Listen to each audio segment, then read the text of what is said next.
కార్తీక మాసం స్పెషల్ కంద తీగ బచ్చలమ్మ. ఈ బచ్చలాకు వేసి ఆవ పెట్టి కూర చేసేద్దాం. కార్తీక మాసంలో శ్రేష్టమమ్మ ఈ కంద బచ్చల కూర. ఖచ్చితంగా తినాలంటారు కదా.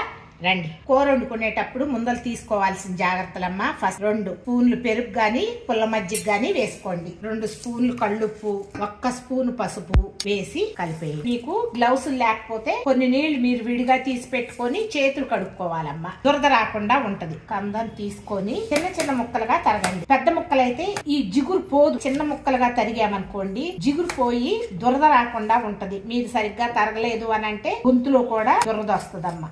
అటువంటప్పుడు కొంచెం ఉప్పు వేసుకొని నిమ్మరసం వేసుకొని మజ్జిగ తాగండి. అదొక టిప్పు. ఇలా కోసుకొని ఒక్క హాఫ్ అన్ అవర్ నానపెడదాం. కంద ముక్కల్ని పిసుకుతా కడిగి 4-5 సార్లు శుభ్రంగా కడిగిన తర్వాత వంట చేసుకోండి. ఏంటి ఈ పైది అనుకుంటున్నారేమో, పసుపులో ఖచ్చితంగా కరివేపాకు. ఆ కరివేపాకు పచ్చల కూరని సన్నగా కోసుకోండి.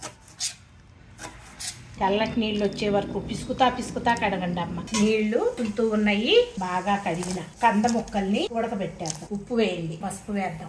మూత పెట్టి సిమ్ మీద పెట్టి ఉడకనిద్దాం. కొన్ని ఆవాలు, ఎండుమిరపకాయలు వేయించి గ్రైండ్ చేసి తీసుకొని వస్తాం. ముక్క ఉడికిందో లేదో చూద్దామా.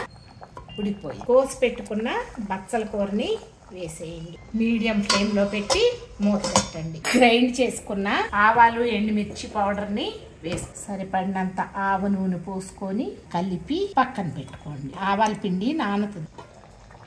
ఇలా బచ్చల కూర గ్రీన్ గానే ఉండాలమ్మా.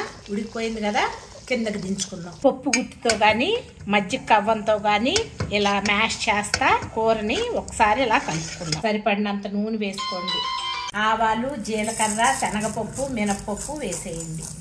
ఎండుమిర్చి, పచ్చిమిరపకాయలు, కరివేపాకు, సరిపడినంత చింతపండు పులుసు అందాజుగా వేసుకుంటున్నానమ్మా.